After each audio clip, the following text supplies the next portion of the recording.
On this episode of Around the Outside, Ian and Mike break down the 2023 Spanish Grand Prix. Thank you to all our fans from around the world for tuning in. We hope you enjoy the show. You're listening to Around the Outside, the American Formula One podcast with your hosts Ian Shea and Mike DuPont.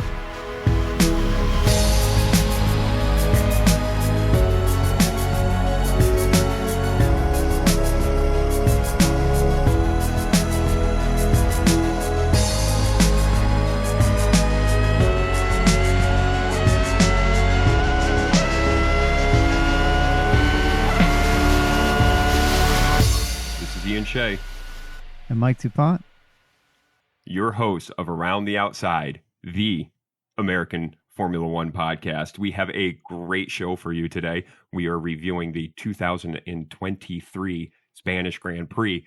But before we get into the Grand Prix weekend, Mike, what's happening, man? Oh, not much. Just, as we were talking about in the pre-show, just pretty exciting race overall. Lots of entertainment, lots of overtakes. It's definitely one of the best ones of the year so far. Completely agree. I loved seeing what was going on track during pretty much the whole entire weekend. There was, from Will Buxton, 107 overtakes in the Grand Prix. And Mike, you said in pre-show, what attributed to that? Well, a lot of those overtakes happened on the pit straight or going into turn one. So I'm sure the change up for the end of the final sector being the removal of the chicane was probably a factor, and looked like it produced some better racing and some more overtakes for us fans. It definitely did. I can't remember turn one being such a point of action. It was with the chicane, but not to the amount that we saw for this weekend. And before we get into the weekend, I thought of you because I was watching Top Gear, the UK, and it was like the 7th season. They had Nigel Mansell on, and he drove the affordable car. And it's really cool to watch him drive versus when Sebastian or Daniel Ricciardo drove, because you can see the difference in driving style an old school racer has to a new school racer has. The new school guys are more delicate compared to Nigel Mansell. Dude, he was just ringing that thing to his will around the track. It was wonderful and awesome to see, and that's why he's called El Leon. It was awesome, and I love the difference in that because, dude, you got to think about it. He came up with 3 pedals and a stick shift. He didn't have like all the computer and everything like that, so it was just, you know what I'm talking about. One of the all-time greats of F1. Who can forget his winning performance at Silverstone and the entire grandstand emptying and surrounding his car to the point where he literally had to get out of his vehicle. The staff for Silverstone is rushing to him to try to evacuate him from the area because he's just being surrounded and bombarded by fans. Truly one of the most memorable moments in Formula One history. It's hard not to love Nigel Mansell. It really is hard not to love. I love that dude and his driving style, and it's plain to see in that episode of Top Gear. But this is not a Top Gear podcast. It is a Formula One podcast. Was there any news or anything you wanted to talk about prior to the start of the Grand Prix weekend, Mike? I think we touched on most of it, if not all of it, in our weekend warm-up slash Around the Outside championship podcast on Thursday. What about you, Ian? Is there anything you wanted to talk about before we get into it? No, because the only thing that really stuck out to me for the beginning of this weekend at FP1 was seeing Ferrari with upgraded side pods. I had no idea that they were going this route. I didn't know that was going to be such a substantial and significant change to the vehicle. I didn't hear shit. I felt like a bad podcaster because I should have been up to date on a massive team bringing a massive upgrade, and it was just such a surprise to me. Yeah, unfortunately for Ferrari, it didn't really seem like it made a difference, and maybe they lost time. It's hard to say. We only really had one car on track to validly analyze performance. With the mystery that was Charles Leclerc's weekend, there must have been something wrong with his car. It's, my opinion. Obviously, he started from the pit lane and was complaining of issues with handling the entire weekend, and hopefully the team can get that sorted for the future. And obviously Ferrari, sure, they finished ahead of Aston Martin, but comfortably behind Mercedes. So kudos to Mercedes for really stepping it up. Still miles behind Max, but Mercedes very, very comfortable, and George was able to hold off Checo. That was a very impressive run by Mercedes. I am holding back optimism, though, for these upgrades. As much as I love that team and as much as I love Toto. Lewis, I know. You think last year they kind of had a similar happening in Spain. They brought upgrades to not be the magic bullet, but to be Mercedes again, and it seemed like it worked. And then the weekend next, it's like they did absolutely nothing. And today, I'm wondering if it was all just due to track conditions, because their performance from Friday and Saturday wasn't really looking so hot. We had George, he qualified 12th. Yeah, he was some crazy qualifying. But Checo qualified 11th. George was still able to finish ahead of Checo. So I think the Mercedes has definitely taken a big step forward. Undoubtedly. Yeah. Undoubtedly. I think, but it can definitely be optimistic, but are you going to challenge Red Bull this year? No. No. But do they maybe comfortably the second fastest car moving forward? Time will tell. Time will tell.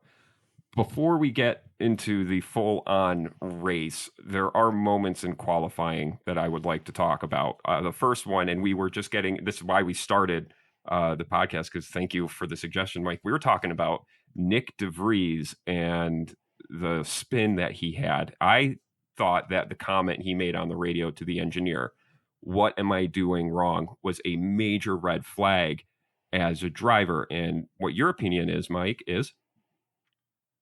I think it's always a good thing for the drivers to farm as much information as they can from the engineers. They have access to a lot more data and telemetry than the drivers do. And Nick spun out at a turn that we lost nearly a quarter of the grid, lost their laps and had issues there, spun. And I can totally understand from his perspective of literally doing the same thing for the last 200 laps and driving around the circuit, and all of a sudden I'm losing the car. Can you fill me in on just exactly what you see was the issue? So, a little bit different from a driver asking where he can make up time to catch the next spot up on the grid. But I think, acceptable behavior. I think it's worse if he just sulks and doesn't say anything, which I'm not sure if that's what Sargent's doing. We don't really hear much from him on the radio.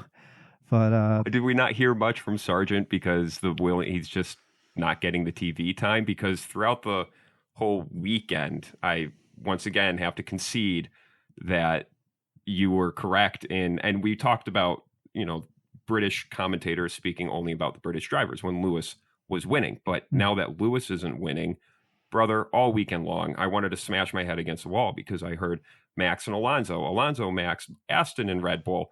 Oh, the date is going to equal 33. That's Max's number, but it's also the podium that the win number that Alonso wants. Like the stretch to keep Aston Martin and Red Bull together was getting a bit much for me. And when we're getting to this point in time with the commentating, you have to think, I have to think personally, that you're leaving out probably Logan talking to his engineers because nobody wants to hear from P20.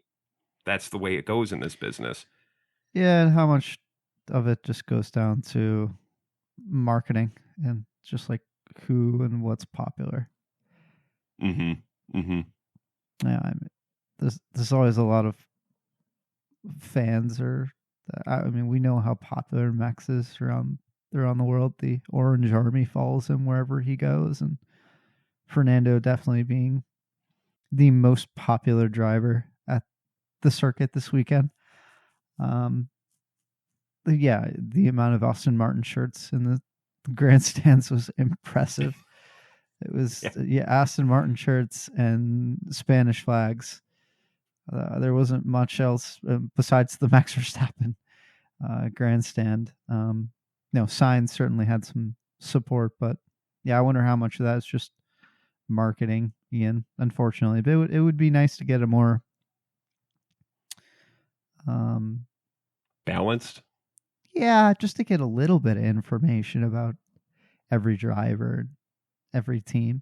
We hardly hear for anything from, let alone Sargent, but like, Williams, Alfa Romeo, Haas, hardly anything. And it's interesting that you bring that up because those three teams that we didn't hear were knocked out in Q1, save Charles, which was an anomaly because there is something wrong with that Ferrari. That's not Charles. That's not the Charles Leclerc that we know.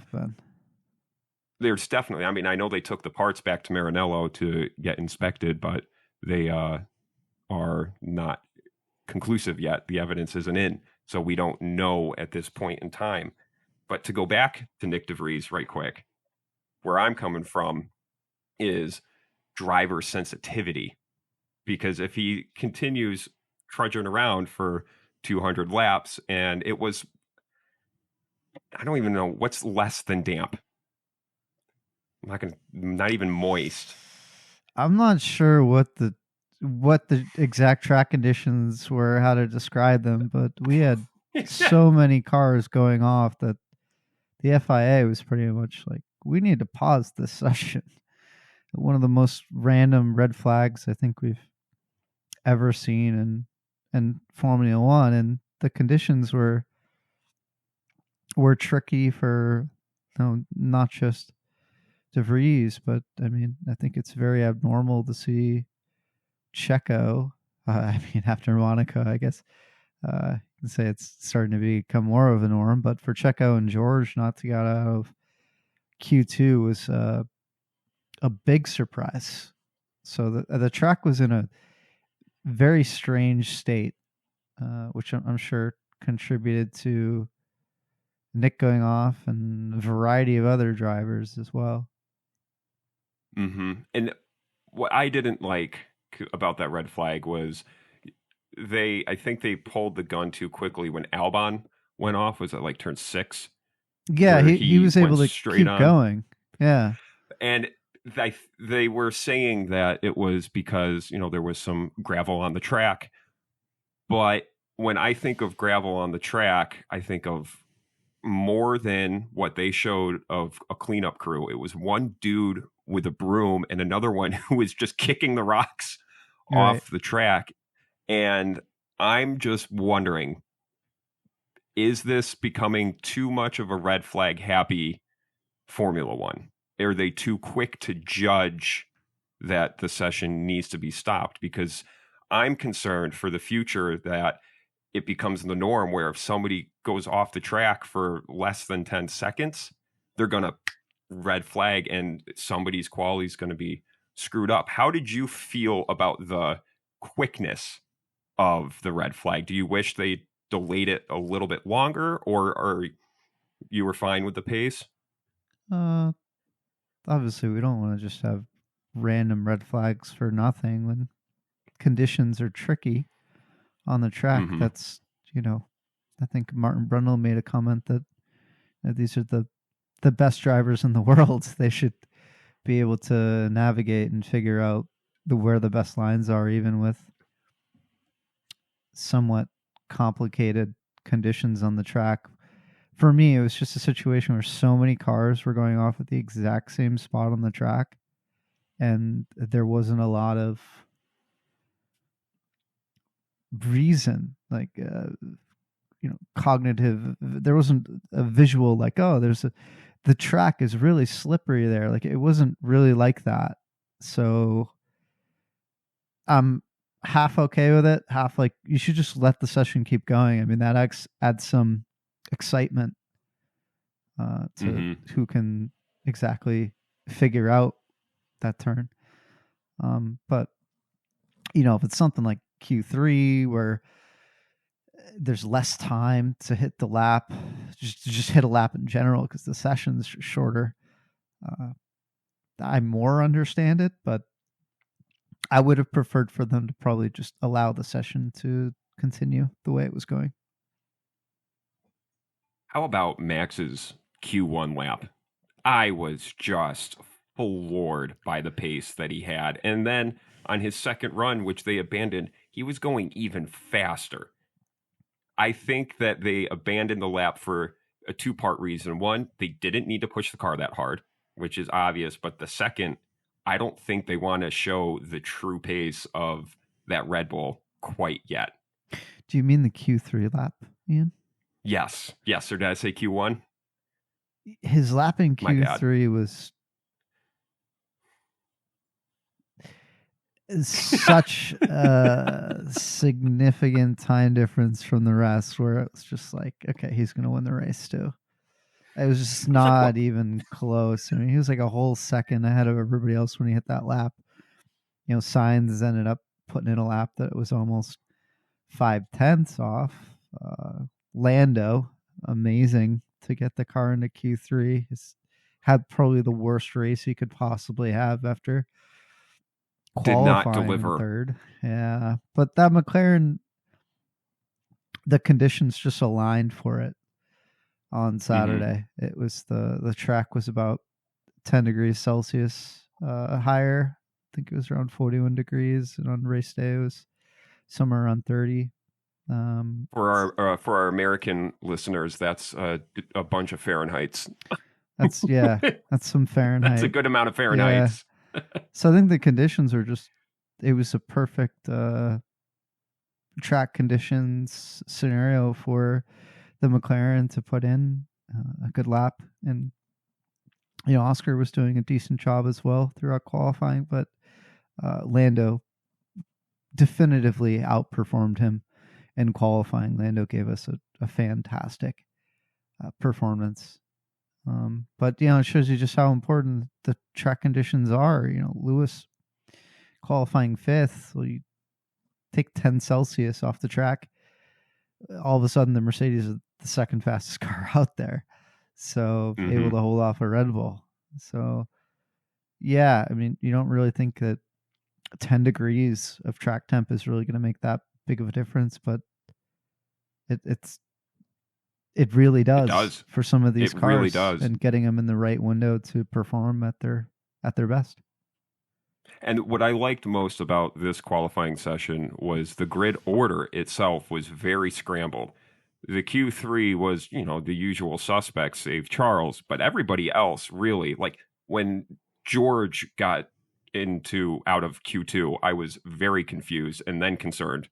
And then seeing Checo there too, I got concerned. But you had both Alpines up in Q1, which was great to see. Yeah, the Alpines. What did you think?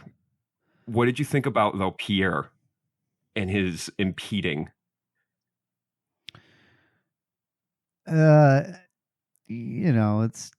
one thing to impede cars that are not part of your team.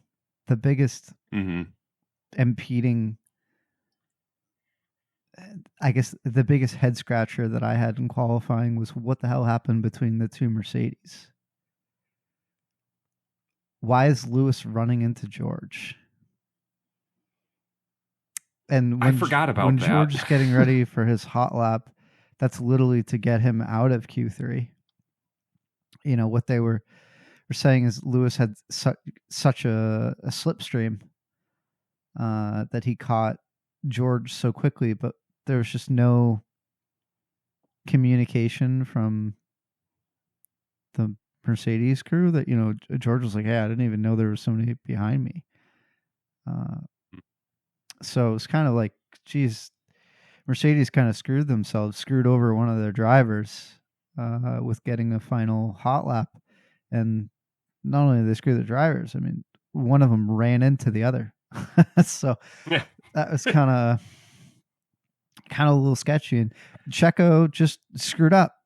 I mean, he ran. There was about 2 minutes left of the session. He was on a hot lap.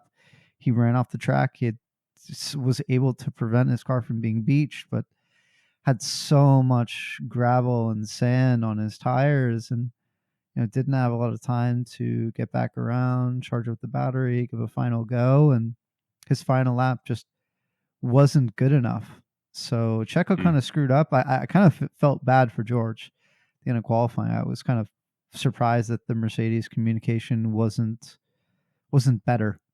I'm not sure if Lewis was in a position where he desperately needed another lap.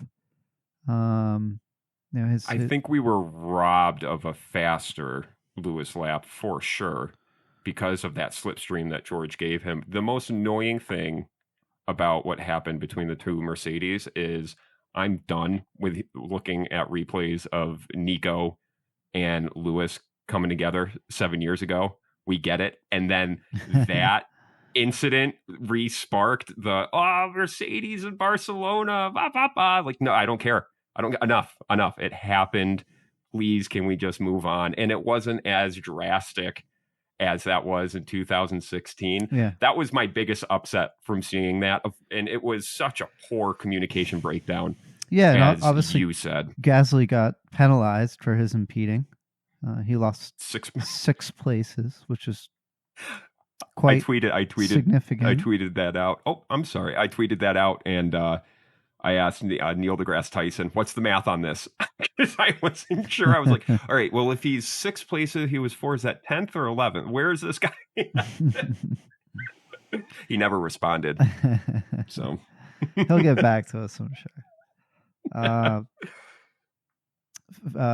Friend of the pod. But the Pierre thing, I mean, yeah, it's one thing to impede other drivers on other teams, but the Mercedes thing was a big head scratcher for me. And Lewis had a comfortable lap time to get himself into Q3. So it would have been nice for George to actually be able to put in a lap, because honestly, I'd imagine if he didn't get kind of rammed by Lewis, he probably would have been able to put in a good enough time to make it to Q3, but didn't matter anyway. Got on the podium. But starting 12th, Lewis starting 5th, I wonder if it would have been closer between those two drivers throughout the race. Maybe George would have actually got an edge on Lewis. Never know. We will never know. But the race, would you like to talk about the race, good sir? Unless there's anything else that we missed pre-race. No, I mean, Lance did a decent job. It was surprising to see Fernando struggle so much. Hulkenberg, a great job putting that car. The dark horse. Yeah, 8th in qualifying. He just had such a great qualifying performance. And we talked about Lando. He absolutely killed it. And Carlos put in the laps the times when he needed. So overall, it was a decent qualifying session. We definitely had some excitement, and Q3 and Q2. Q1 was kind of a wash when Max put in that lap. But one of the rare weekends where we actually had a more exciting race than we had qualifying. And it's been a lot of the other way around for a lot of the Grand Prix so far. So let's get into the race because a lot happened. A lot did happen. And at first, I thought in the first corner, Carlos was going to take the lead. He did a great job getting into that slipstream. And then Max was not overly aggressive, but elbows out to secure that position to make sure that he was going to be leading every single lap of this race. And one thing that happened at the beginning that I found unique to this Spanish Grand Prix was normally you'll have one driver who makes up 3 or 4 places, but you had 4 drivers make up. It was like Joe, George, who it was under question for a little while there, taking the escape road, but he did exactly what he was told to do. I think Lance did an incredible job going over on the overtake with Lewis down the inside, going into turn 6, 7, with that area. Who else? Kevin Magnussen made up 5 places. And with Charles starting in the pit lane, my only thought was, let's see what this Ferrari can do. He's got a brand new rear end. They've got the upgrades, and Charles is going to be chomping at the bit. And there was it a strategy blunder, in your opinion, why Ferrari hit Charles on lap 17 while he was on hards, matching the soft tire? Yes. In hindsight, yes. For me, it doesn't make a lot of sense to go on the hard tire and pit when some runners are still going on the soft. Doesn't really make a lot of sense, but I imagine the strategy team crunched the numbers and said, okay, theoretically we do a 3-stop here, and we run softs, maybe even a 4-stop, then we can feasibly place higher than if we were to 2 or 3 stop with a different strategy. Upon getting on the soft tires, it was very evident that Charles wasn't going much faster, unfortunately for us Ferrari fans. And really highlighted that there was still a problem with the car once Charles was on softs and he was getting passed by, mid-tier teams. It was the question came to mind. The question came to mind, what's up with the Ferrari when he overtook Gasly, and then Gasly immediately overtook him. He didn't even have a moment, a bad incident or anything. It was an on-merit pass. And I have to agree with you and with Charles that the Ferrari has something deep-seated they just couldn't figure out this weekend. And I'm hoping for his mental sake and for all Ferrari fans that there's a fix for Canada, because there needs to be a resurgence for that team. If you look at the pace that everyone else is bringing with the upgrades at this track, such as congratulations to Zhou Guanyu. I'm ecstatic about what they were able to accomplish. But did you hear anything if there were upgrades, or was it just the Alpha finally is making sense? I'm not sure if there are upgrades or it was just track specific, but all year it's been now a constant theme that Zhou Guanyu will outperform Valtteri Bottas in the race. And we were 10 laps to go and Bottas was running last. Eventually he was able to overtake Sargent and get me that ATO championship point. Thank you, Valtteri. Joe's just doing a great job all year. And honestly, I'm surprised at how much he outperforms Valtteri. What I found heartbreaking for Valtteri during the race is when they came on the radio and said, slow this guy down for Joe. They didn't say for Joe, but everybody knew it was for Joe. That had to make him feel like he was back at Mercedes, back in the Hamilton days.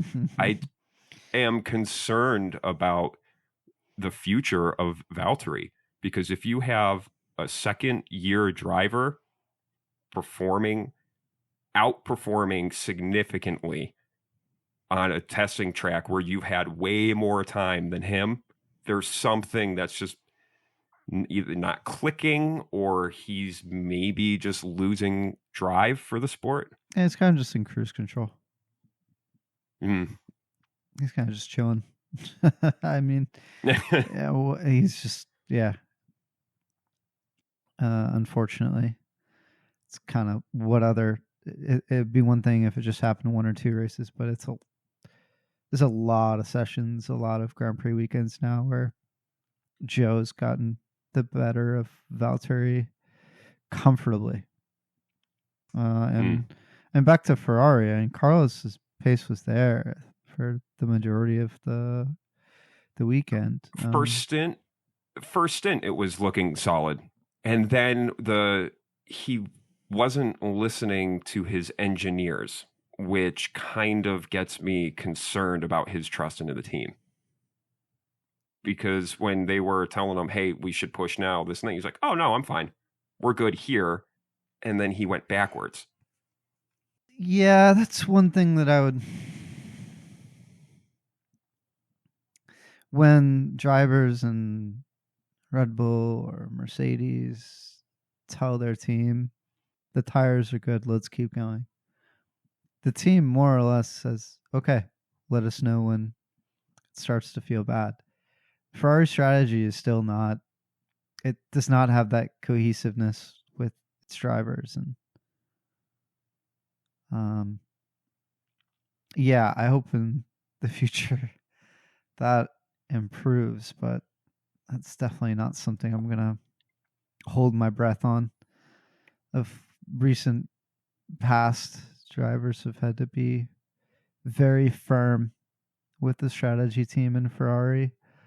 Thinking about Sebastian Vettel, a few years ago about what the strategy should be, and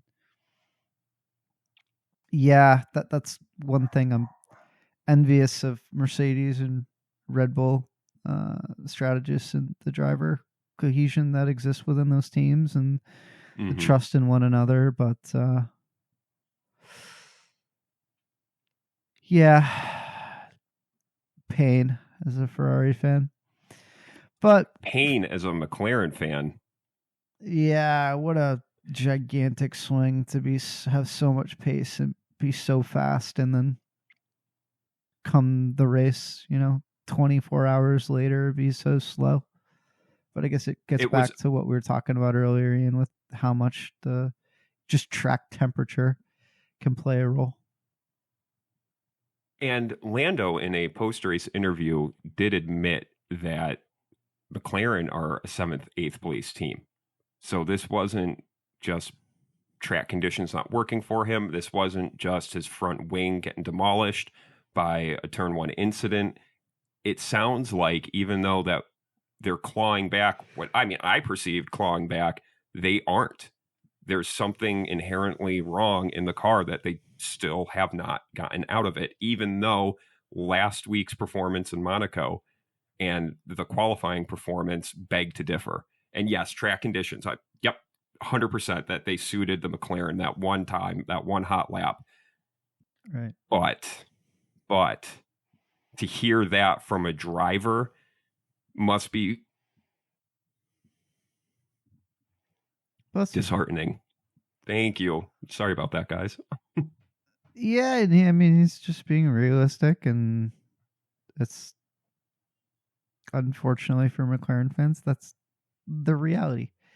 But they're bringing some new upgrades, not too far away, and hopefully that's a shift in performance. And I think they can be optimistic about their qualifying session, and they were able to unlock some of the speed and potential in that car, and that's something that we haven't seen all year. For Lando to put that car third, and he was very surprised to be there, as he admitted. But I think that's definitely a step in the right direction. It's just kind of a head scratcher, and at the same time a shame that they were so far off from where they were just 24 hours prior. Where did Oscar end up? He was 13th, 14th? Yeah, he was 13th. Okay. The whole race I loved the midfield.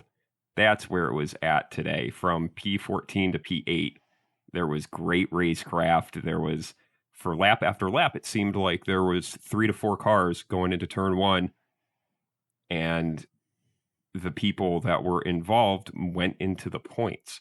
And the one person that I would like to give a very big shout out to is Yuki. He is once again consistent with a car that he is clearly, listen to his radio, clearly fighting the entire time to make it go as fast as it is. And he got knocked out of the points today, which is awful because of that turn one not overtake by Joe. Mike, I did not agree with that call of giving him a time penalty. What did you think of that call? I mean, I think Brundle mentioned that he had full steering lock. There was nothing at first glance that was malicious about what he had done. He took the inside line, and generally when you take the inside line, you can expect your car going at full speed to drift outwards and be on the curbs upon exit. It's very hard to keep position, taking the inside line in a turn, maintaining that inside line all throughout, and be faster than the guys on the outside line. I mean, eventually your car is gonna veer out to the outside of the turn on exit, as long as you're taking some relative pace into corner entry. So a bit harsh, but I would imagine the FIA, the stewards, had a lot more angles and spent a lot of time reviewing that before they made their decision. There had to be some braking information, some brake pressure information that we don't have that they had to have used to make that call. That's the only thing I can think of, because he could have ditched out, or I don't know. But from the fan perspective, I was bummed and I didn't agree with the call. Yeah, he lost like 4 or 5 positions from the time penalty. Like the cars were so close in that that area. They were all like a second and a half apart. So to get a penalty like that was very significant. Not like George's penalty from last weekend in Monaco, where it's 5 seconds, but you have an 8-second gap to the car behind. I mean, he lost 3 or 4 positions because of that time penalty. So sucks for Yuki.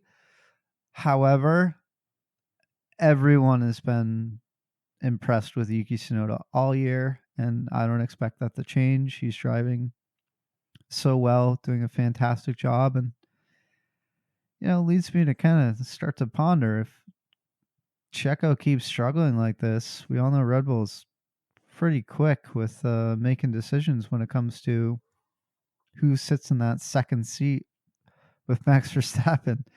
Are they ever going to want to give Yuki a shot? I think it's deserved. He definitely has proven that he is a top-tier driver because of the growth that he's done from his rookie year to today. He's still a fireball on his radio to the engineer. It's not as severe as it was, but has a maturity in drive that he didn't have beforehand. And when you are racing for a top team such as Red Bull, you have to have maturity, because the amount of pressure and expectations that are set on top team drivers is frankly incalculable compared to lower tier drivers. Look at Logan. He can do whatever the fuck he wants because A, there's no TV time. Yeah. And B, if he keeps driving like this, he's not going to have a seat though. So there is that kind of, obviously that pressure is in every team. If you drastically underperform or your teammate plays well, maybe not with Lance Stroll and Aston Martin. Maybe he's the one exception. but if you don't drive well enough, you tend to lose your seat. When And you know, we're what I meant seeing that with DeVries and Helmut Marko basically saying he needs to step it up. But I understand what you're saying, Ian. There's more Okay. there's more pressure when you are in the limelight.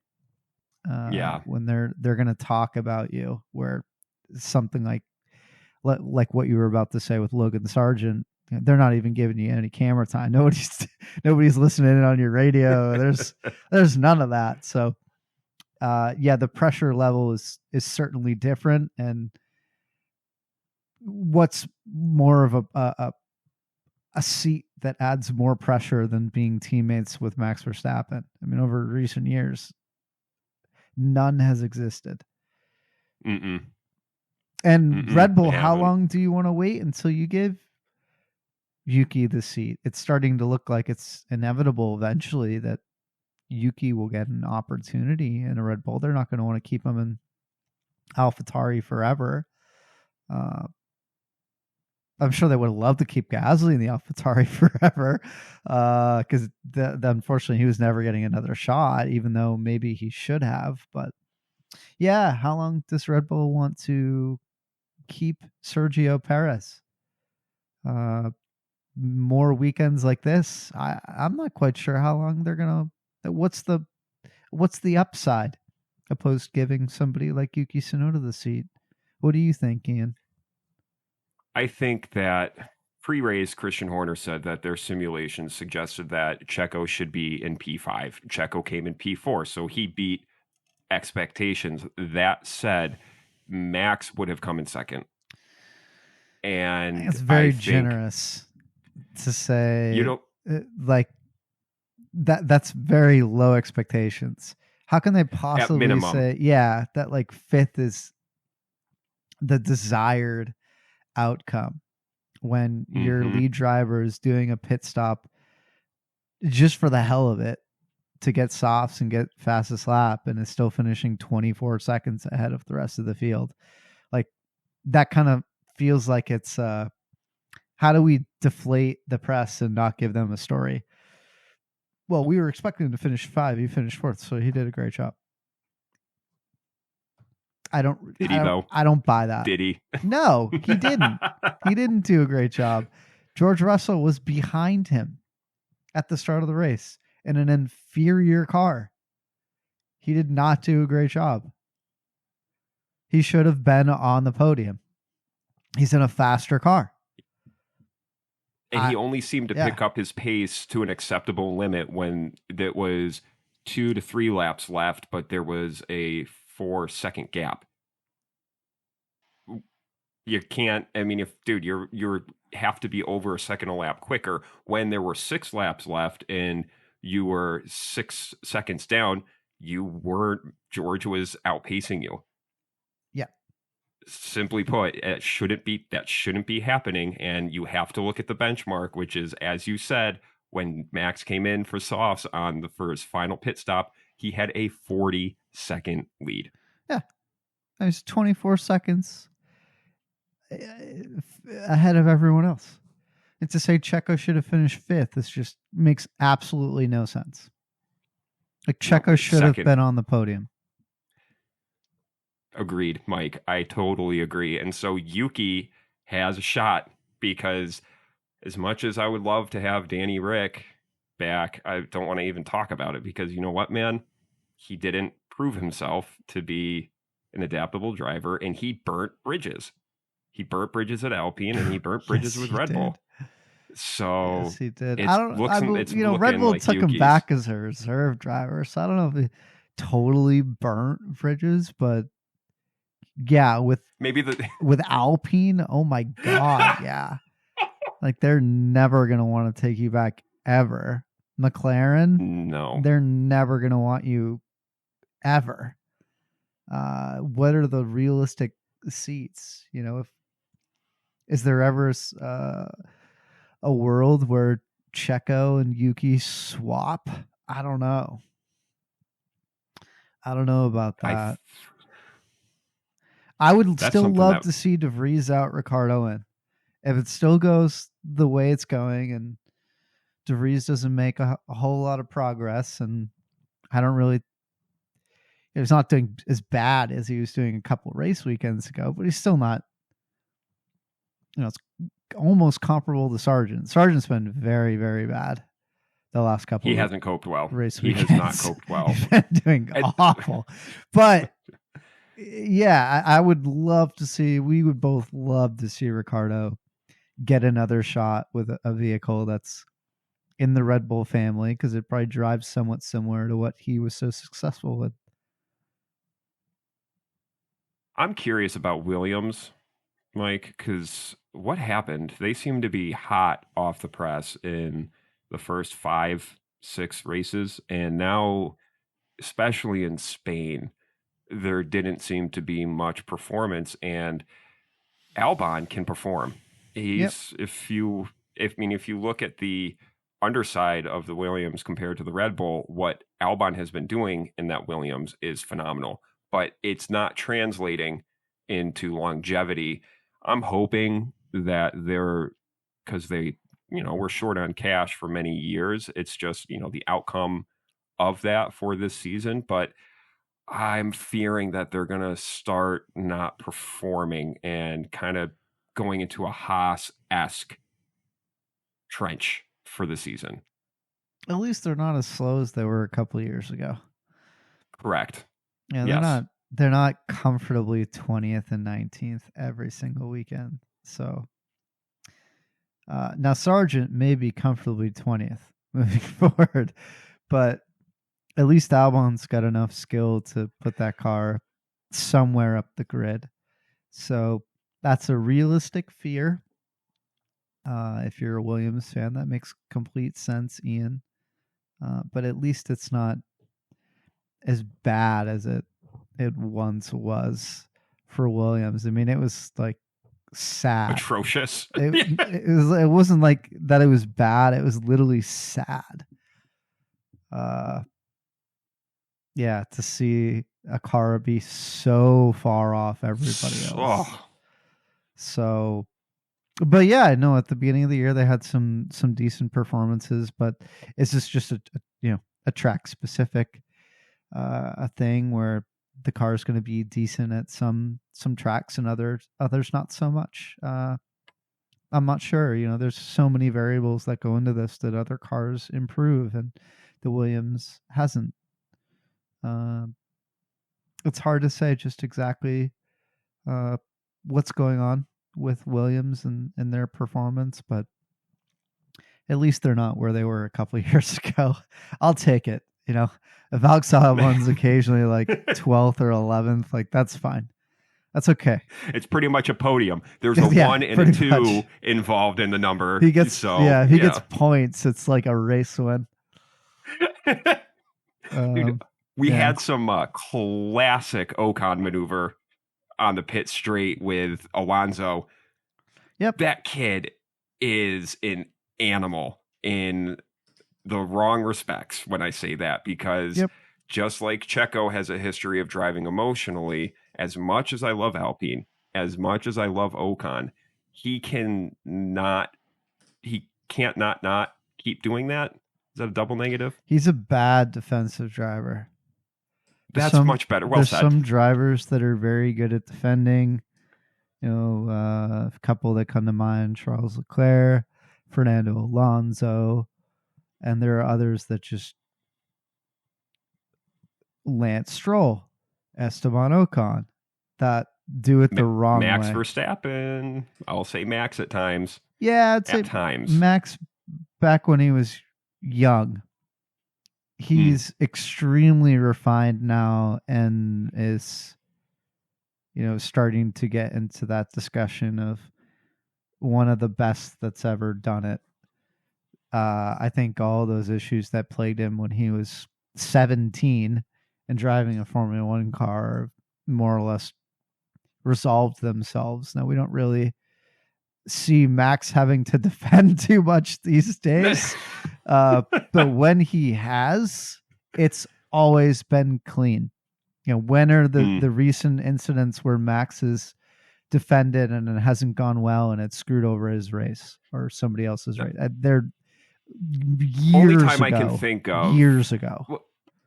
Mick Schumacher in the final lap of Silverstone. That, like the final two corners, that's when I was seeing the Max of old. But yeah, not as consistently. And of course, he's going to race Lewis different. I think that's when you talk about the two of them driving, because that whole season was Max and Lewis and then Formula One. Yep. So I think that it doesn't play into the overall scope of Max Verstappen. But so he's definitely all right. Yeah, Mike, high five, agreed. It's a virtual high five for our listeners. He's absolutely refined. I still have the results in front of me, so I didn't even see your high five. Oh, okay. Yeah, I'm just staring at numbers. Yeah, I think all those issues that Max had when he was younger, he doesn't have them anymore. He's extremely refined and one of the best that's dare to say that's ever done it. And yeah, time will tell. He's looking like that. Yeah, time will tell to see just how far he'll go in that conversation. But your comment about Ocon, I agree with.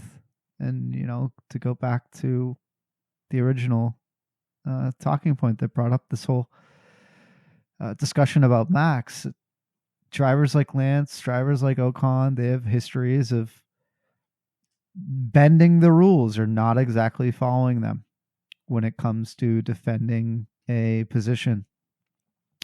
He practically put Fernando all the way into the pit lane. He very did. Schumacher Barrichello. Very Schumacher Barrichello. Schumacher, obviously one of the greatest of all time. He was also very. He would take aggressive. Any advantage he could possibly take. Yeah. Anything he could possibly do. He was. I was going to say, he was a pioneer in a lot of regards, but this isn't. Senna ran into Prost to win a championship. Schumacher attempted to run into drivers to win championships. He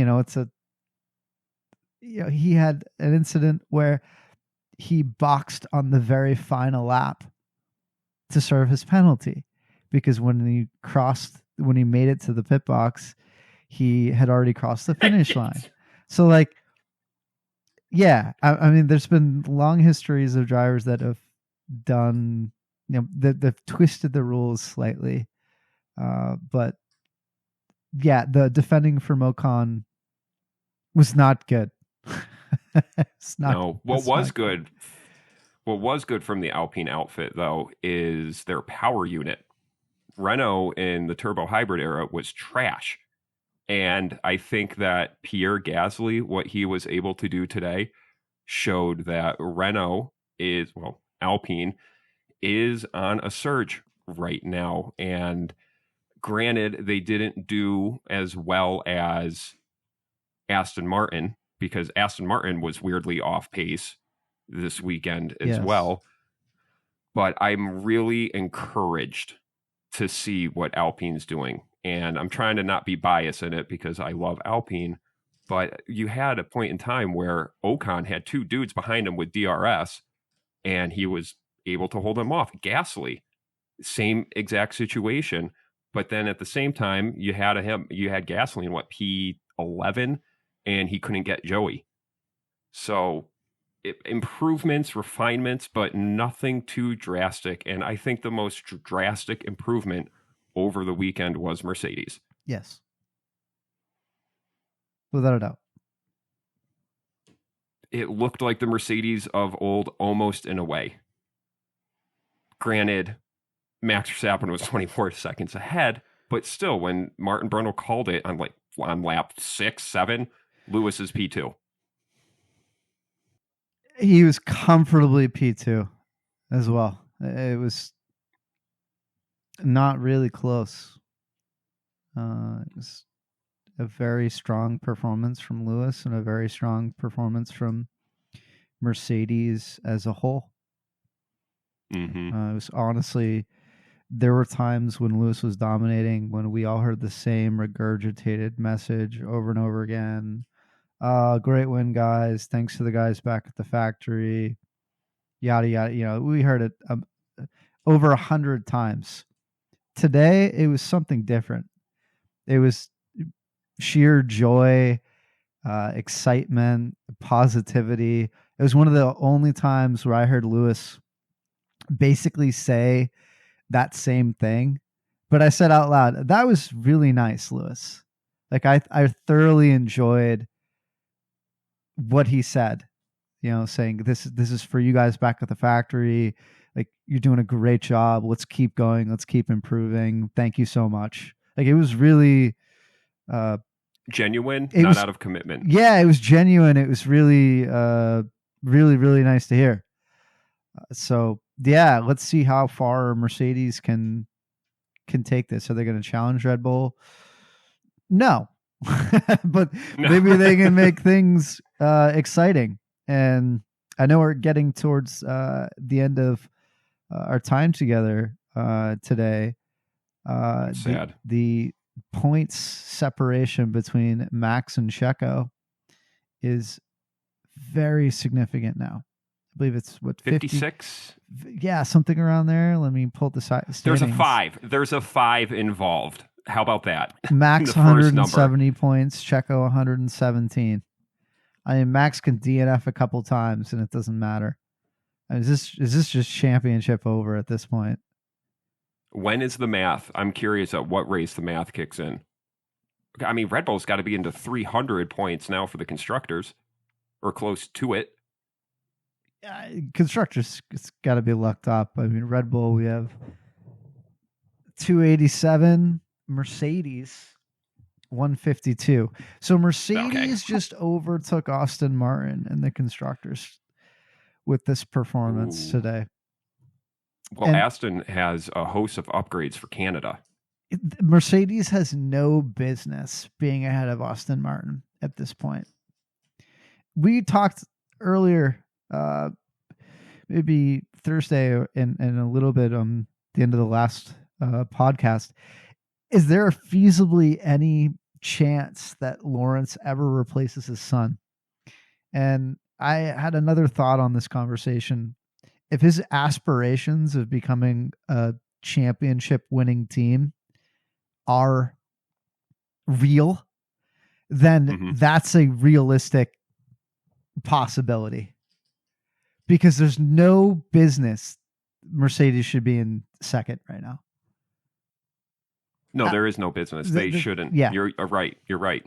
I agree. And today, Fernando announced on the radio, which I didn't hear. I heard it post-race that he said, I'm not going to overtake you, Lance. I know. What? Oh, it's just guess who to think. Like, the deal was, hey, I'm going to pay you a crazy amount of money to drive for me. Part of this deal is please help my son. I mean, like, why else would he do that? That's not even a tinfoil hat. I don't think you need a tinfoil hat to say that, Mike. No, that's a very good point. Yeah, like, please help my son, make him a better driver. Please help him, make him look good wherever you can. I'll give you bonuses if you do that. Under the table, you'll get more money from me. Please help my son. But yeah, I mean, Lance hasn't been looking focused. And for our listeners, if you're hearing us on Grow Radio UK, thank you for listening. We appreciate it. There's an hour cutoff, but if you want to listen to the full episode, Spotify, Google Podcasts, Apple Podcasts, that's where we're at. Because, Mike, the focus of Lance Stroll is going to take us past the hour mark. I think that, did you see his attitude in Monaco last week talking to Will Buxton pre-race? Smiling, relaxed, not real. Like, he doesn't have that killer instinct in his eyes. Yeah, because it doesn't really feel like there's no, like we talked about, every driver has pressure in Formula One to perform well and to keep their seat. And he's the one driver that doesn't have that. He doesn't. He's got that safety net, and I think he knows he's got that safety net. And he's also got a teammate saying, I'm not going to overtake you. So is this just perpetuating a poor attitude in a driver instead of getting the needed kick in the ass? If I'm to get it Fernando together? Alonso, I don't care. because I'm getting this is part of the contract. I'm getting paid. I don't really care about finishing 6th or 7th if I'm Fernando Alonso. I mean, I completely understand from his perspective, but if he's driving for any other team in any other situation, he could have very easily passed Lance for many of the final laps. I think he goes for it. Yeah, he does. Of course he does. He's Fernando Alonso. I liked how he was waving to the crowd That was at awesome. at the end. Yeah. It wasn't even over yet. That's how hard he was pushing to pass the driver in front. He's like, no, I'm not. I'm just gonna let him stay in front of me. Let's go wave to the crowd. Yeah, That's how slow Lance was. Yeah, that he's just chilling, making a right hand turn and waving with his left. Yeah, Martin even said when he was coming out of the corner, he goes, I think he's doing that on purpose to give the fans a show. Absolutely. Lance needs to get that killer instinct, man. I'm not saying because he can throw to be able to drive a Formula One car is impressive, and to do it for as long as he has, he can still. Yes, his dad bought a team. Yes, he was a paid driver for Williams, but at the end of the day, the kid still takes cops at 190 miles an hour. Like, the talent is there, but you think you need more than just talent to pursue a world championship. You need that X factor that we talk about on this podcast more often than not. And Lance just, not focused, real lackadaisical. Oh boy. I don't like it. Mike. Is he trying to be a world champion? Does he care? I don't know. Probably not. But if Lawrence Stroll's aspirations are true, where he wants Aston Martin to give it their all to be world champions, I think it's going to be hard to do it when one of your drivers doesn't have the same amount of drive as the rest of the grid. When your points deficit is so much to the other driver on your team, I mean, drivers get fired for that. Teams are willing to pay you $20 million to not drive for them anymore when you have points deficits like that.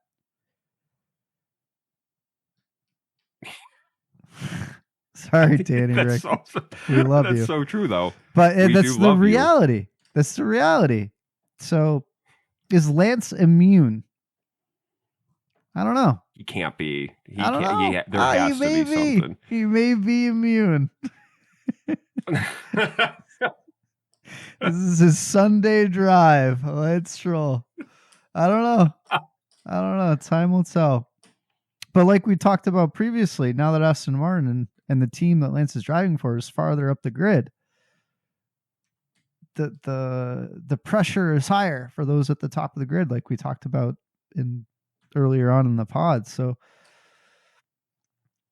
yeah, we will have to see as time moves on if Aston Martin continues to be competitive, if what is going to happen with that whole situation. Is there ever going to be board pressure to get another driver that Lawrence has to make a decision upon? There's going to be. Somebody is going to become available that you just cannot deny. And Lawrence has the negotiation skills to have in total 6 world champions drive for a brand new team. Right. Hey, what if Checo becomes available? I would take him. What if Checo becomes available? The whole team already loves him. He was with that team for such a long time. He helped them stay out of bankruptcy and stay in Formula One. When they had to make a decision about who are we going to keep, Ocon or Checo, they kept Checo. Checo brings maybe more sponsorship money than any other driver in Formula One. Carlos Slim, one of the top 5 richest people in the world, is his best friend. Yeah, his backer. So that is like a real, the board says, hey, we're going to have more money He has a better track record. He's won many races. Brings experience from a top team. Yep. I mean, but it all goes back to, is there even any pressure? Is Lance immune? He may be immune. Gosh, that is something to think about, because could you, all right, let's imagine he isn't. Imagine the silly season that goes down. Yuki could take Checo's seat. Checo could take Lance's street. Go back to the team that loves him and that he loves. That would be wonderful. That would be wonderful. But is it even, is there any chance that Lance loses his seat? I don't know. Do you think Lance would go to Alpha because of Weibo? No. I don't think anyone would take him. No, yeah. I think Alpha would rather grab young driver program. Give me Robert Schwartzman. There's their driver for Ferrari. I think they would. I don't know if any team would take Lance. No, they wouldn't, because I have to go back to his eyes. Just look at his eyes. What's the upside? It's like what we were talking about earlier with how long will Red Bull want to keep Checo if this performance continues? What's the upside in keeping Checo? What's the upside in putting Yuki in the car instead? So, yeah, I mean, I imagine when Lance is out of, and maybe I'm completely wrong. Maybe teams do value Lance Stroll, but I don't really think they do. I don't think so. I don't think they do. I think when Lance is done with Aston Martin, he's retired. Whether he retires after a long career or the board and the team decide that it's time to move on to another driver, I think he's done. Oh, we didn't talk about Haas at all. They were present during the race. Kevin had a great start, but then classic Haas fell back. Yeah. That's all I really have to say about them. But Nico, I am going to give full credit to. Job. Yes. And Kevin's not a qualifier, but he's a fucking racer. He comes in out of nowhere most of the time. And unfortunately, they just couldn't keep the pace or keep up with. I think the Alfa Romeo of Joe today was really phenomenal and was what my highlight of the Spanish Grand Prix was for me personally, because I think it was his first on merit points win. The other two that he got were because of safety cars. Yeah, probably the top performer. I think I can agree with you there. Yeah. But Lewis did a fantastic job, and honestly, George, both Mercedes drivers did a fantastic job. George had some exceptional overtakes. I mean, Mercedes is by far the biggest winner of today, and hopefully they can continue to provide a similar level of excitement. I'm not expecting to have 3 or 4 front runners get out in Q1 and Q2, and there was a lot of situations that went into having as many overtakes as we had today. But overall, Ian, it was a fun race. I enjoyed watching it, and I'm sure all of you at home, in the car, or wherever you're listening, enjoyed this one as well. Unless you're a Ferrari fan. You're a Ferrari fan, I cry with you. I liked this Grand Prix a lot. I think it had a great mix of driver capabilities. I think we got to see the midfield's where it's at for me, man, because you get to see more racecraft than just watching Max go on a Sunday drive. And the heart that Yuki showed when he was on dead tires but still staying in front, Pierre not giving up even though he had every chance to give up, and Charles really being able to stick in it even though it wasn't a complete car. There's something wrong with the car. He tried his best. And I liked Barcelona because it's the test track, and we were able to see capabilities that might be showing us what will happen later in the season. But yeah, it was an awesome race. I loved it. Yeah, it was a good race. I think Barcelona, it is where the car makes the biggest difference, more so than any other track. So Agreed. I think we got a really good up to date summary with where the team's at, where the performance is, and yeah, we're gonna have to see, I guess, how if this same kind of trend with Mercedes being the second best team continues moving forward. Do you have anything further for the fans?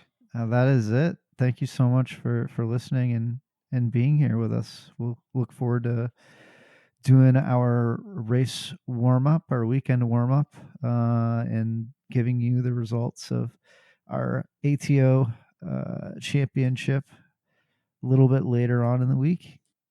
Yeah, you kicked my ass. I think so. I don't know. I should have went with my head and picked Max for both qualifying in the race. I'm pretty sure you got some points, Ian. I don't know. I think I got goose eggs the whole time. We'll leave it to the episode. You picked Max first in the race. You at least got a point. Yeah. Well, got to get a point somehow. Well, that's it for today's show. We hope you found it insightful and entertaining. For more Formula One content, you can follow us on social media at ATO_USF1. Thank you all for being the best fans a Formula One podcast can have. We love Formula One and we love sharing it with you. Give yourselves a great week, and we'll talk to you later. Mike. Adios, race fans. Gracias. Bye, y'all. Once again, thank you for listening to our race review of Spain. Well, if you have time, please leave us a review on your favorite podcast platform, whether it's Apple Podcasts, Spotify, Google Podcasts, or any other platform you listen on. You can also DM us on social media. We would love to hear your thoughts on the show and any suggestions you may have for future episodes. We are always looking to improve our show to provide you with the best Formula One content possible. Merci, Dankeschön, obrigado, gracias, cheers, and thank you for your continued support. We'll talk to you later. Bye.